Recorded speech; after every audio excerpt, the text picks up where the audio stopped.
I'm Sarai. And I'm Haley. And this is Seamwork Radio. Hi, everyone. Welcome back to Seamwork Radio. So today we're talking about whether it's cheaper to sew your own clothing. So this was inspired by an article that we have in Seamwork this month, which you can check out, and we'll link to that in the show notes. But in this episode, we're going to cover the types of sewers who really save the most money when they're sewing and some tips that everyone can use to curb their spending. So Haley, let's start with our icebreaker for today, which is, what's the most expensive fabric that you've ever bought? Gosh, I usually don't buy very expensive fabric for myself, to be honest.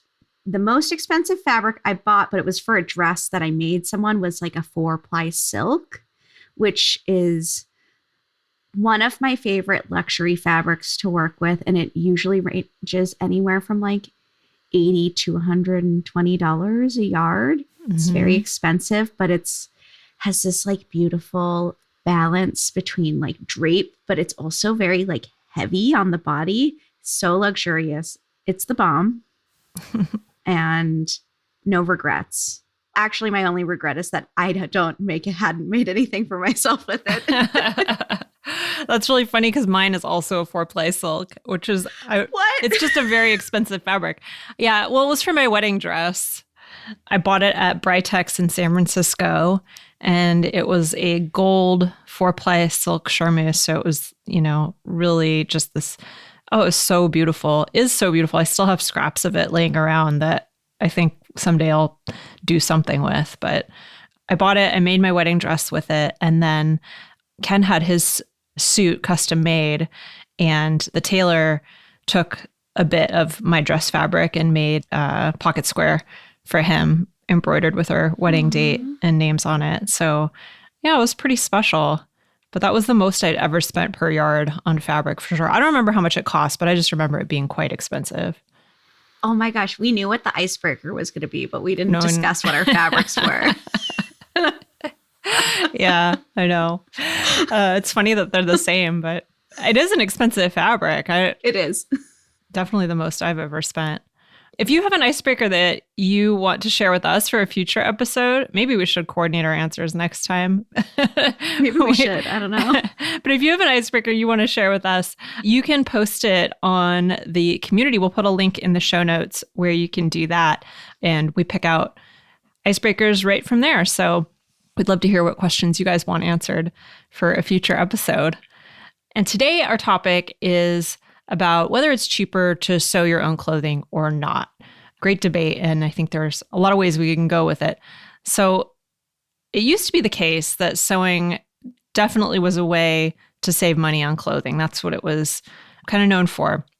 Today, that's not necessarily true, and I don't know that a lot of people see it that way. Some people probably do, especially people who don't sew, I think might see it that way. But as we know, as sewers, if you're buying that 4-ply silk, that might not be the case. So I think today, the clothing landscape has changed so much from what it was in the past, and fast fashion has really changed our perception of how much clothing should cost and the way that we value our clothing. That's a big difference between what it was maybe 50 years ago and what it is today. It's much cheaper in a lot of cases to just buy something off the rack that's imported and was produced very inexpensively compared to taking the time and the expense of making your own clothing. So today we want to talk about that and whether it can be cheaper to sew your own clothing and whether sewing can be used as more of a way to repair your relationship with clothing and the way you value your clothing rather than simply as a kind of way to monetarily save money. So I think as we know, there are a lot of upfront investments with sewing. And I know, Haley, that you as a sewing teacher probably encountered that when people are first getting into sewing, they have to make all these financial investments in order to even get started, right? Yeah, I think that was like a big barrier for a lot of people. There's the machine, of course, and then all of the tools and materials for your first, handful of projects. And it just can be this huge investment, especially if you are, I think now, sewing isn't something that we necessarily learn at home or learn in school. So a lot of people are also investing in the education to learn how to sew. So buying classes, whether that's online and in person, and it's a really huge investment. Yeah.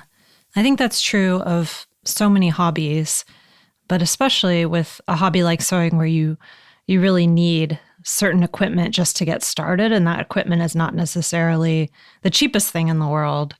A sewing machine it can be very inexpensive. You can get something fairly inexpensive, but you can also spend a lot of money on it, and it's something that is going to cost you not just money, but it's going to take up some space in your house. You're going to have to make room for it and all the other tools that go with it. So there all are those kind of investments that aren't just financial investments, but also sort of emotional investments almost. Like you have to really want to do it.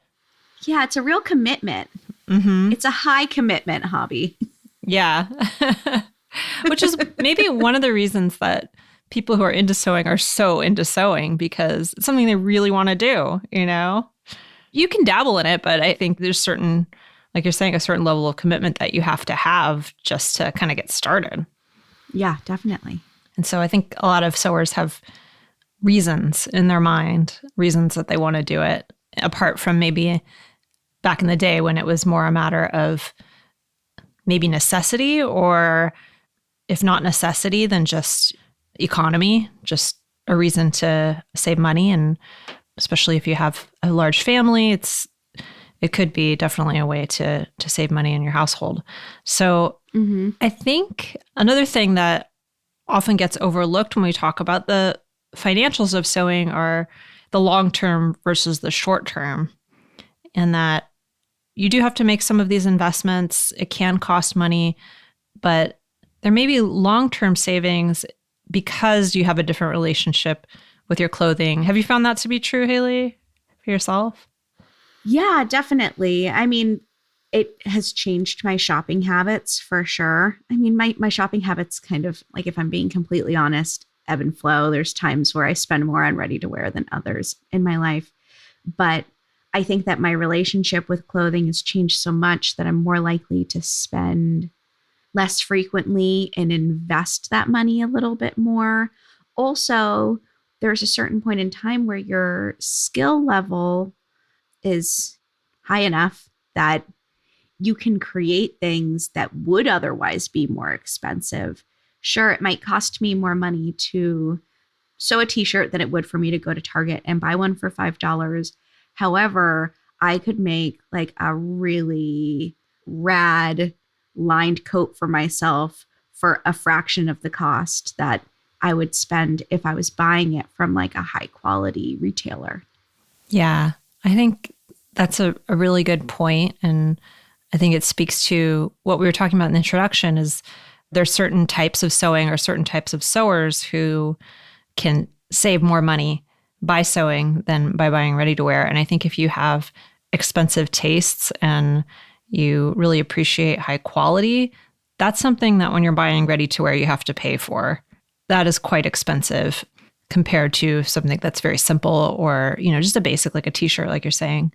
In that case, you can definitely save money. I think if, for example, that wedding dress that I made, if I had purchased a wedding dress that was, fit to my body and was made out of such a luxurious material, was fully lined, it had this really intricate beaded hem that, had to be partially hand stitched. And there's a lot of detail to it. I mean, that probably would have cost thousands of dollars compared to, a few $100s that I spent on the fabric in order to make it. Mm-hmm. So things like that, I think, are easy to overlook. And it just depends on what kinds of things you're buying when it comes to the actual price comparison between ready to wear and sewing. Definitely. Do you feel like sewing has saved you money? I definitely think it has. I have gone through periods where I did a lot less sewing. I think I've mentioned this maybe on the podcast before. And, because I was really busy and, had a lot going on, or maybe I was stressed out. And during those times, I definitely shopped more.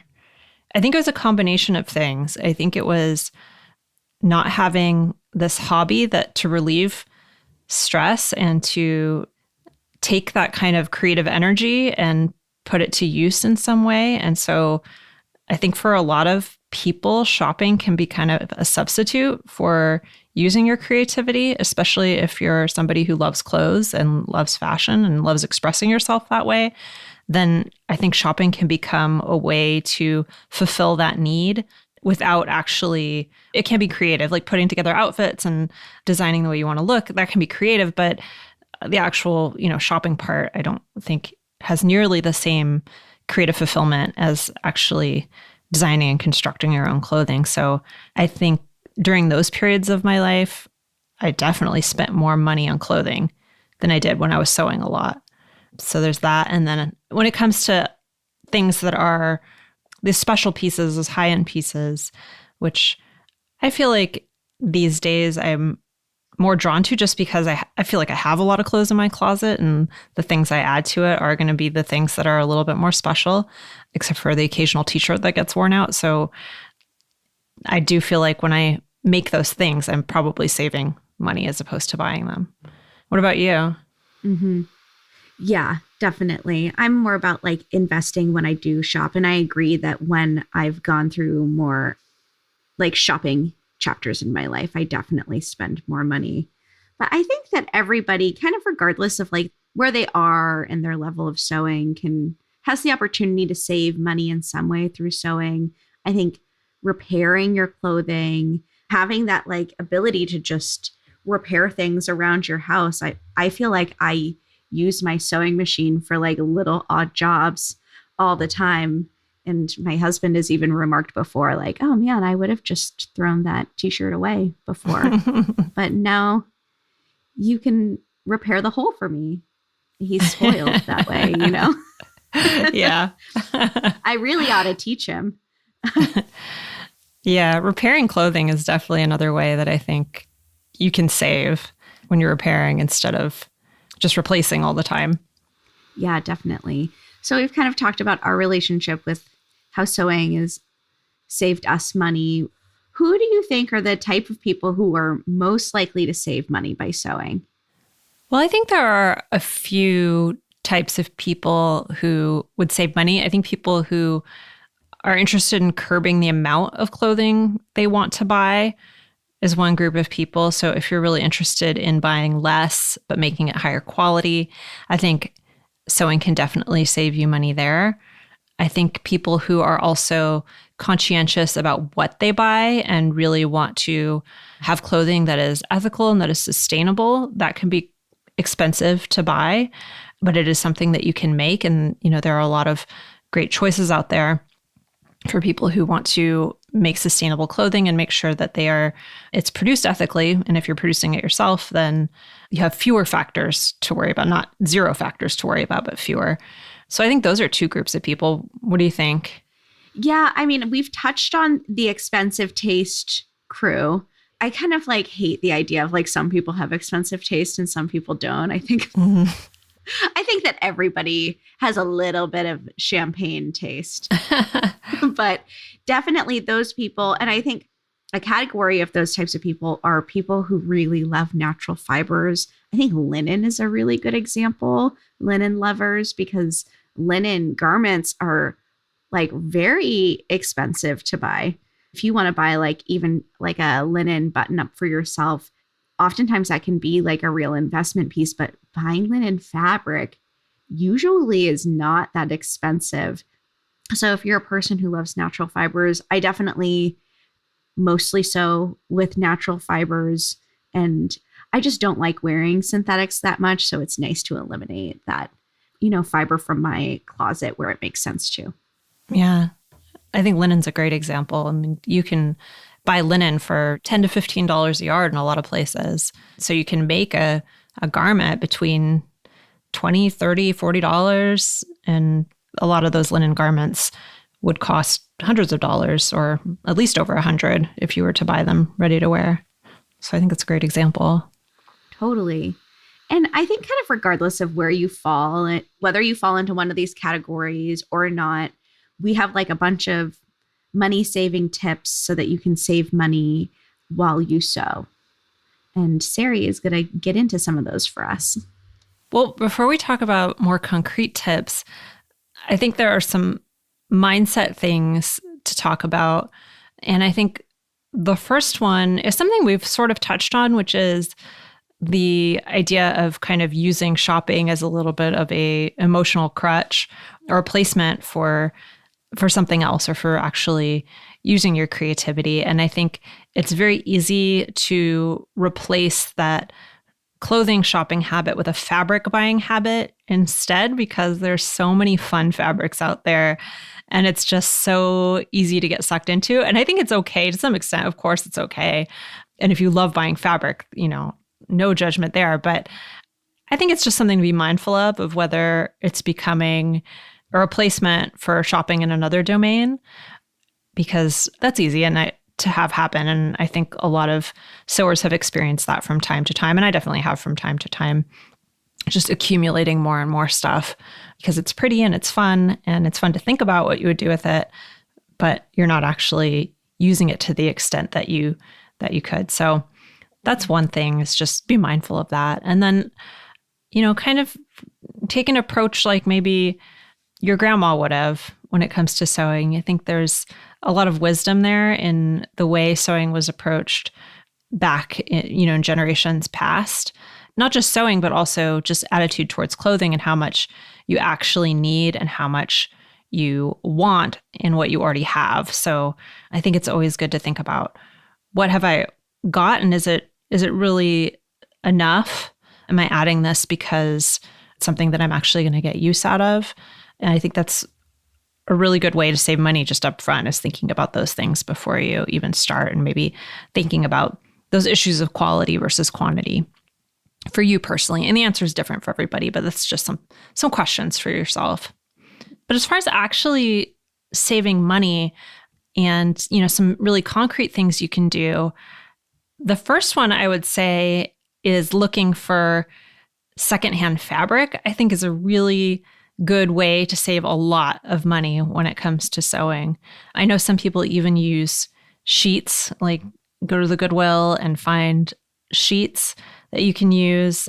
If you don't want to use those for your actual clothing, you can use them for muslins, and you can save a lot of money there, just using them for test garments.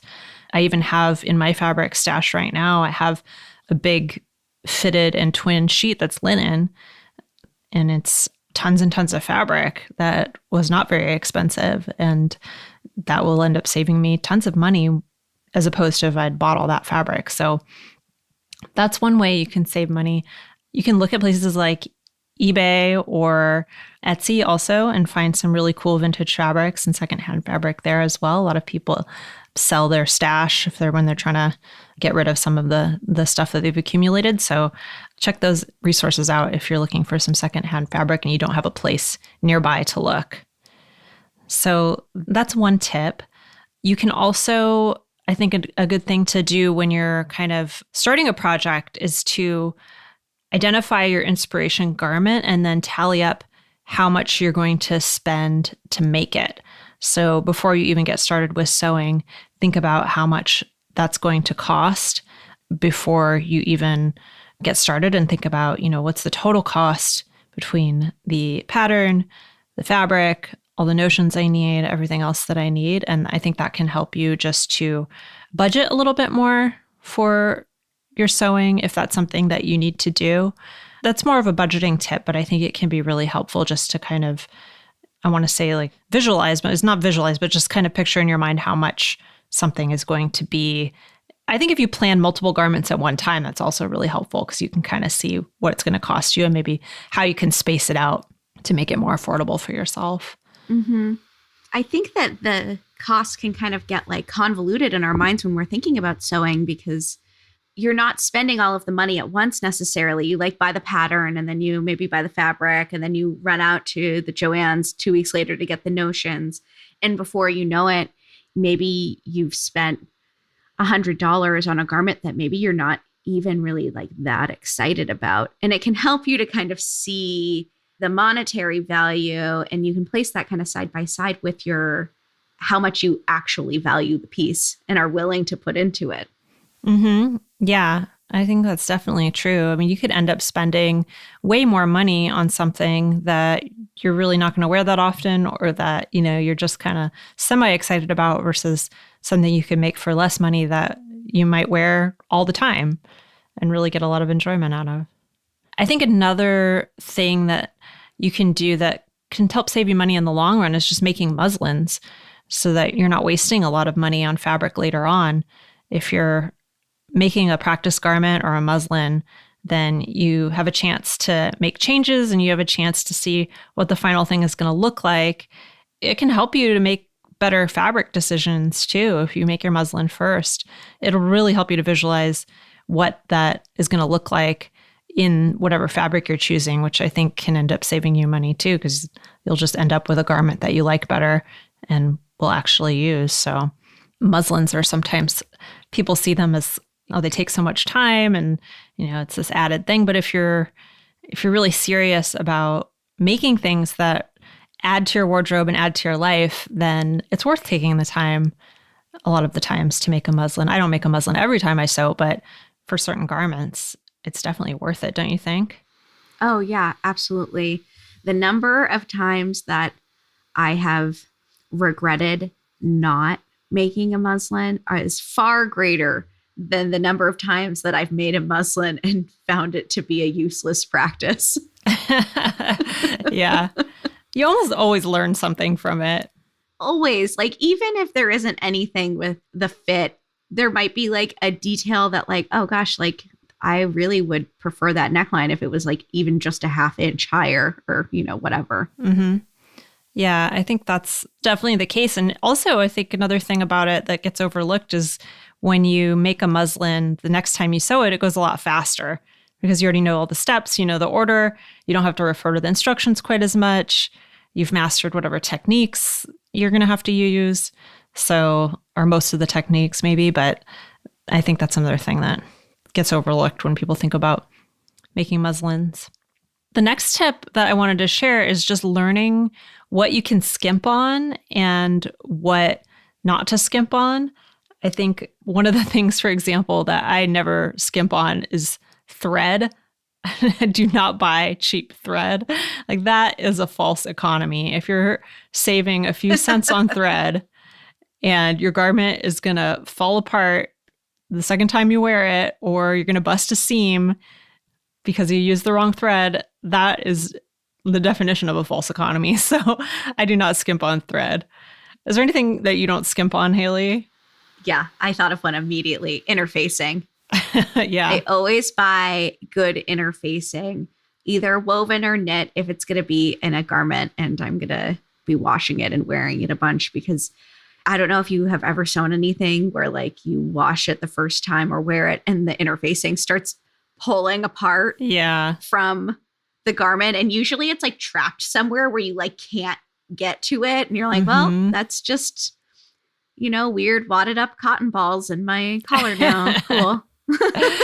Yeah. I've had that happen with ready to wear too, where you can see it on the inside of collars and things like that. It's all bubbly and starting to come apart. Yeah, it's a bummer. So just learning what are the things that are going to make your garment last longer, and they might not be that much more expensive to spend on. Those things like thread and interfacing and those just real basics that kind of underlay your garment. Those are the things that you might want to invest in. So the next one is a way to save a little bit on fabric by buying a little bit less of it, which is to lay out your pattern pieces before you buy fabric. So you can save on the length of fabric by doing this, because there are a lot of reasons. But one of the reasons is that you can actually see exactly how much fabric you're going to use. And fabric comes in pretty standard widths, but they're not exactly standard widths. So, sometimes the fabric will be 60 inches wide. Sometimes it'll be 56 inches wide. Sometimes it'll be 54 inches wide. And so those few inches might not seem like a lot, but when you can put two pattern pieces more side by side than they would have been otherwise, you can actually end up saving quite a bit on the length of the fabric. So that's one reason. Another reason is that when the pattern layouts are created, they're created for a whole range of sizes. So they might be for sizes 0 to 8 might have one layout, and sizes 10 to 16 might have another layout, for example, and on and on. But each of those individual sizes might have like a slightly different layout that can actually save a little bit more fabric, if that makes sense. So because the pattern doesn't have layouts for every single size, you can kind of come up with the best layout for your particular fabric width and your particular size. So by doing that, you can actually, sometimes you can save like, half a yard or, even more. So that's one way that you could save a little bit. And then the next tip, we've already sort of touched on this, but just learning how to mend and repair your clothing, I think can be huge. Just knowing some real basics about mending. And I don't even think it's a matter of just learning how to do it, because that's pretty easy. I think most of us can learn the basics of mending and repairing clothing pretty easily. And if you know how to sew, you pretty much know how to do that. I think it's more the mindset around it. And you think, Haley, of like, it's worth doing versus I'll just throw this away and get something new. Don't you think? Yeah, totally. A little like mind hack that I've been doing with myself lately is I sew in a fairly small space. So I have a little basket of my project that I'm currently working on. And when I find something in my closet that needs to be repaired, I put it at the top of my basket so that when I go to grab my sewing project, I have to like physically move that item in need of repair to the side. And so, I mean, I don't always get to it first thing, but it makes it like more front and center in my life instead of going into like some separate mending pile that I probably will never touch again. That's a great idea. I'm definitely guilty of putting my mending in a place where I will not see it. Just the other day, I pulled out this really cute vintage jumpsuit that I have, and I was going to wear it, and I'd forgotten that, I don't know, for some reason, our new washing machine just like eats clothing. I don't know what it is, but it had like a tie on it that broke off. And so I just kind of put the tie with it and hung it back up in my closet. And then I took it out to wear it, and it was, I was like, oh, I can't wear this until I actually mend it. So I put it in a specific place in my closet, and I'm like, I'm just going to put everything that needs to get mended right here on the end so I can see it. And when I have a chance, I'll know it's there. So I think it's so easy to forget about the stuff that needs repair. Mm-hmm. You got to put it somewhere annoying. Yeah. Annoying in your day-to-day life. Between this washing machine and having 2 kittens in my life, like every garment that has ties on it is just completely destroyed. Like every single one has been chewed. So, I got to experience their destruction firsthand. I brought a backpack over, and they were just like, this is a really cool scratching post. They destroy everything they can get their little paws or teeth on. Yeah, that's my life. The next tip we have is to shop your stash and design with fabrics that you already have. I think that's something we all endeavor to do, but it can be hard when there's just like so much great fabric out there. Like we were saying earlier, it's so fun to buy new fabric. But if you actually use the fabric you have, you can save a lot. And I think there are some really cool ways to do this. Like maybe you could alternate between buying new fabric for a project and then the next one has to come from your stash. Mm-hmm. Things like that. Those are little tricks I've used before to help me. And I think Design Your Wardrobe can also really help you with this because it's a process by which you actually sit down and design, and you kind of look at your stash and see what you have and use that to create a palette for yourself, for your wardrobe. And I find that extremely helpful.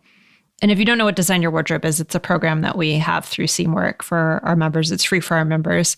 So you can check it out. We'll put a link in the show notes for that as well.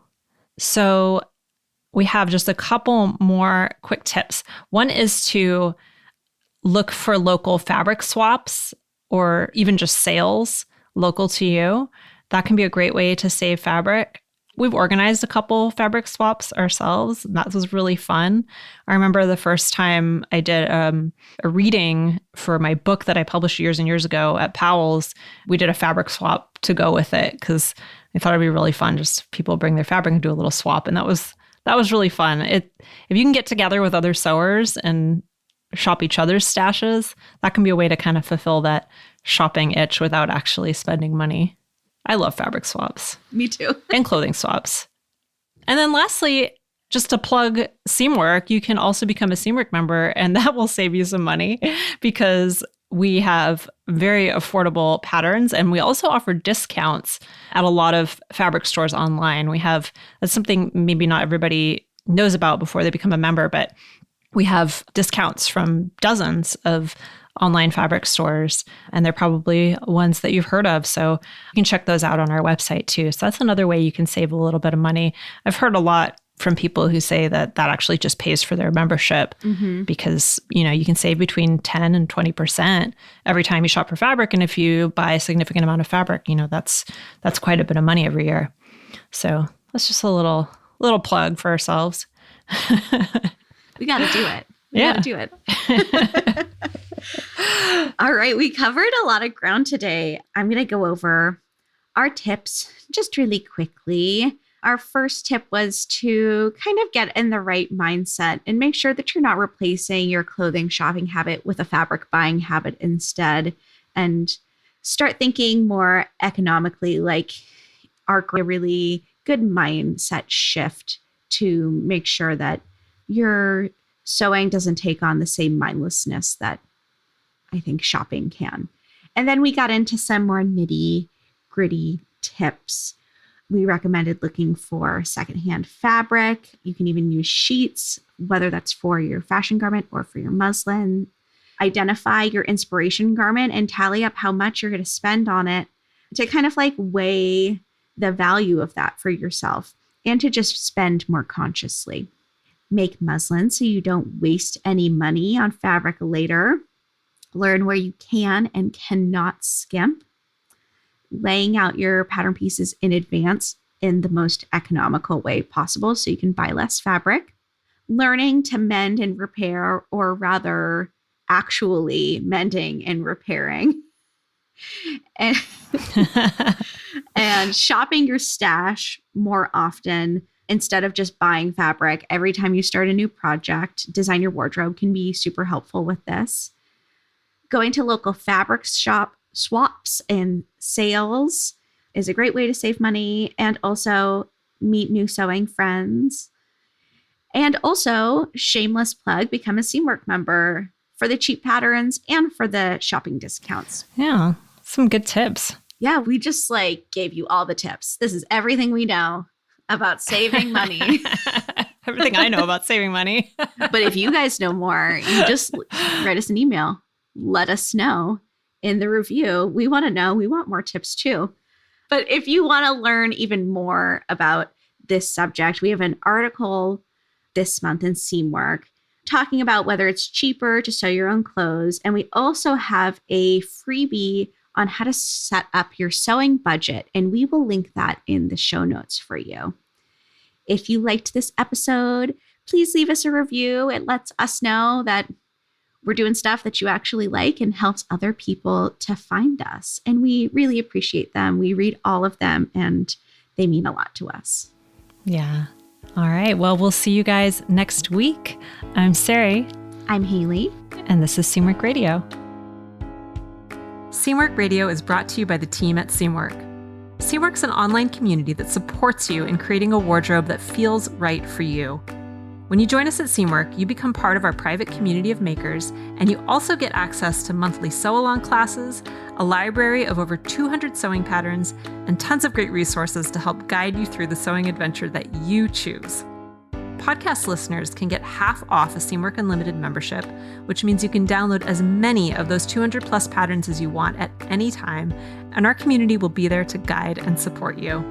If you'd like to join us for half off, just visit seamwork.com/go/podcast50. You can also find us on Instagram at Seamwork or visit our YouTube channel, which is called Seamwork Video.